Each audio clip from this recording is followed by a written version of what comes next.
Saudi Gulf breaking ന്യൂസിലേക്ക് സ്വാഗതം. പ്രവാസലോകത്തെ വിവിധ വാർത്തകൾക്കായി ഈ ചാനൽ സബ്സ്ക്രൈബ് ചെയ്യൂ. റിയാദ് സീസൺ ടിക്കറ്റുകളുടെ കരിഞ്ചന്തയ്ക്കെതിരെ നിയന്ത്രണങ്ങൾ കർശനമാക്കുമെന്നും സൗദിക്ക് പുറത്താണ് ഇതിന്റെ പ്രവർത്തനങ്ങൾ നടക്കുക എന്നും സൗദി പൊതുവിനോദ authority chairman Turki Al Sheikh അറിയിച്ചു. പ്രാദേശിക അന്തർദേശീയ മാധ്യമങ്ങളുടെ സാന്നിധ്യത്തിൽ സീസൺ മേഖലകളിലൊന്നായ വയ റിയാദ് ഏരിയയിൽ നടത്തിയ വാർത്താ സമ്മേളനത്തിലാണ് ഇക്കാര്യം വ്യക്തമാക്കിയത്. കരിഞ്ചന്ത ആപ്പുകളിലൂടെ റിയാദ് സീസൺ ടിക്കറ്റ് വിൽക്കുന്നവർക്കെതിരെ നടപടികൾ സ്വീകരിക്കും. അങ്ങനെയുള്ളവരെ അതോറിറ്റി വെച്ച് പൊറുപ്പിക്കില്ലെന്നും ടിക്കറ്റുകൾ വാങ്ങുന്നതിനുള്ള ഔദ്യോഗിക പ്ലാറ്റ്ഫോമാണ് വിബുക്ക്, അതിലൂടെ മാത്രം ടിക്കറ്റ് വാങ്ങുക എന്നും ടിക്കറ്റുകളിൽ കൃത്രിമം കാണിക്കുകയും കരിഞ്ചന്തയിൽ വിൽക്കുകയും ചെയ്യുന്ന എല്ലാ പ്രവർത്തനങ്ങളും സൗദിക്ക് പുറത്തു നിന്നാണ് നടക്കുന്നതെന്നും അദ്ദേഹം കൂട്ടിച്ചേർത്തു. സംഗീത പരിപാടികൾ, വിനോദ മേഖലകൾ, കായിക പരിപാടികൾ എന്നിവയുൾപ്പെടെയുള്ള ഇവന്റുകളുടെ ടിക്കറ്റുകളുടെ വില വർദ്ധിപ്പിച്ച് കരിഞ്ചന്തയിൽ കൃത്രിമം കാണിച്ച് മുതലെടുക്കുന്നവരെ നിരീക്ഷിക്കും. സന്ദർശകരെ കബളിപ്പിക്കാൻ ശ്രമിക്കുന്നവരെ വെറുതെ വിടില്ലെന്നും തുർക്കി ആലു ഷെയ്ഖ് കൂട്ടിച്ചേർത്തു. ടിക്കറ്റുകളുടെ കരിഞ്ചന്തയെ തടയാൻ സ്വീകരിച്ച നടപടികൾ മുൻ സീസണുകളിൽ ഫലപ്രദമായിട്ടുണ്ടായിരുന്നു. സൗദി അറേബ്യയിലെ ആരോഗ്യ മന്ത്രാലയത്തിലേക്ക് ഹഫർ അൽ ബാറ്റിൻ ഹെൽത്ത് ക്ലസ്റ്ററിൽ വിവിധ സ്പെഷ്യാലിറ്റികളിൽ ഡോക്ടർമാരുടെ ഒഴിവുകളിലേക്കുള്ള നോർക്ക റൂട്ട്സ് റിക്രൂട്ട്മെന്റിലേക്ക് 2024 ഓഗസ്റ്റ് 30 വരെ അപേക്ഷ നൽകാം.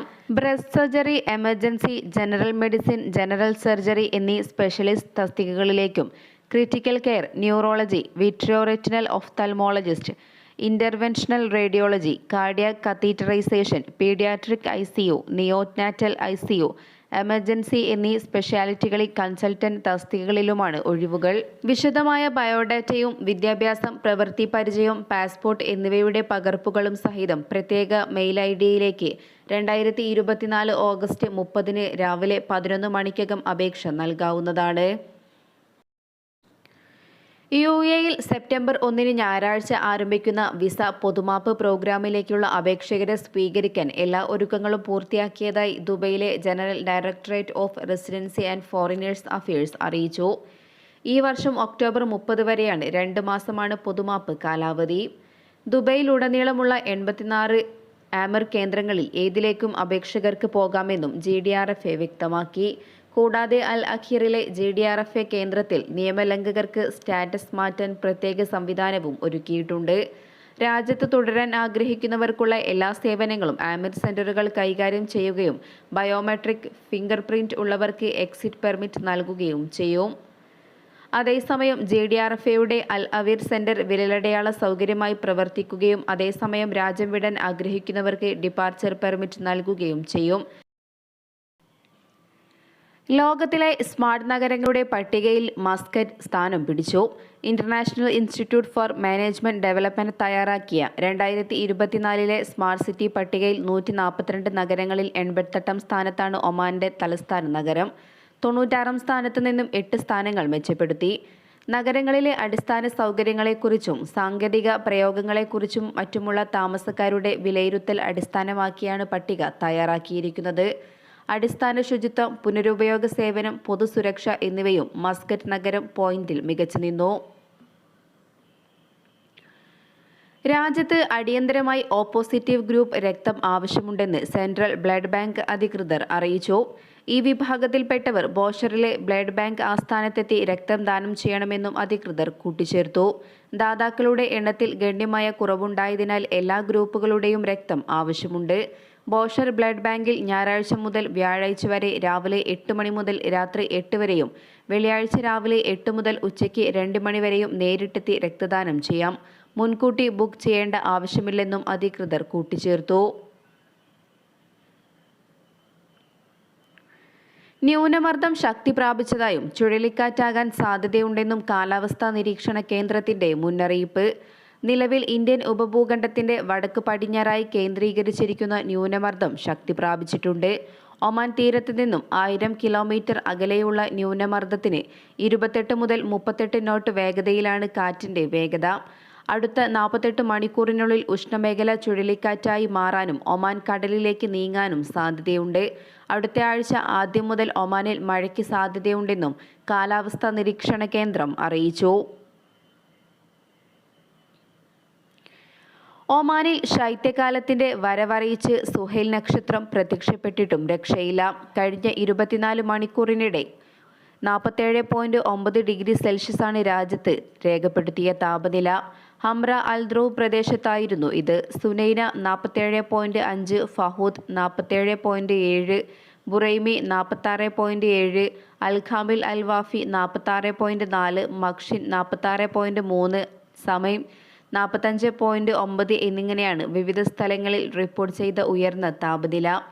ഈ പ്രദേശങ്ങളിൽ കഴിഞ്ഞ ദിവസങ്ങളിൽ 45 ഡിഗ്രി സെൽഷ്യസിന് താഴെയായിരുന്നു താപനില എന്നതും ശ്രദ്ധേയമാണ്.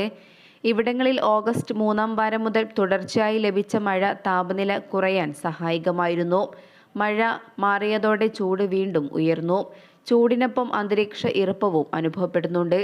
ചൂട് തുടരുന്നതിനിടെ ഓഗസ്റ്റ് 24-ന് സുഹൈൽ നക്ഷത്രം പ്രത്യക്ഷപ്പെട്ടതോടെ വേനലിന്റെ കാഠിന്യം കുറയുമെന്നാണ് പ്രതീക്ഷിച്ചിരുന്നത്. എന്നാൽ താപനിലയിൽ പെട്ടെന്നുള്ള കുറവ് ഉണ്ടാകില്ലെന്നാണ് നിലവിലെ കാലാവസ്ഥാ മാറ്റം സൂചിപ്പിക്കുന്നത്. എങ്കിലും രാത്രിയിൽ ക്രമാനുഗതമായ കുറവുണ്ടാകുമെന്നാണ് കാലാവസ്ഥാ നിരീക്ഷകർ നൽകുന്ന സൂചന. അടുത്ത ആഴ്ചയിൽ രാജ്യത്തിന്റെ വടക്കൻ മേഖലയിൽ മഴയെത്തുന്നതും താപനില കുറയാൻ കാരണമാകും. കഴിഞ്ഞ 24 മണിക്കൂറിനിടെ ഏറ്റവും താഴ്ന്ന താപനില ദൽഖൂത്തിലാണ് റിപ്പോർട്ട് ചെയ്തത്, 20.7 ഡിഗ്രി സെൽഷ്യസ്.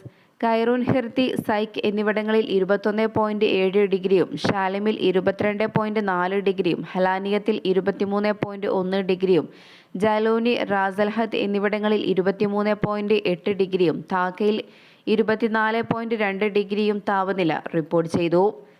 ഖരീഫ് കാലം തുടരുന്ന ദോഫാർ ഗവർണറേറ്റിലെ വിവിധ പ്രദേശങ്ങളിലും താഴ്ന്ന താപനിലയാണ് അനുഭവപ്പെടുന്നത്.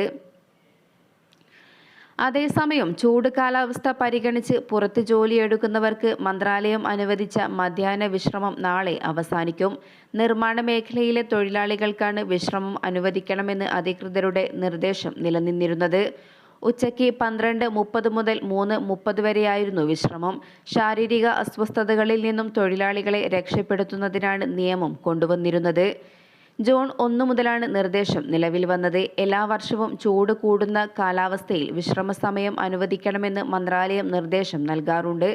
കഴിഞ്ഞ വർഷവും ജൂൺ മുതൽ ഓഗസ്റ്റ് അവസാനം വരെയായിരുന്നു വിശ്രമം അനുവദിച്ചിരുന്നത്. വിശ്രമ സമയം അനുവദിക്കാത്ത കമ്പനികൾക്കെതിരെ ശക്തമായ നടപടികളാണ് അധികൃതർ കൈക്കൊണ്ടത്.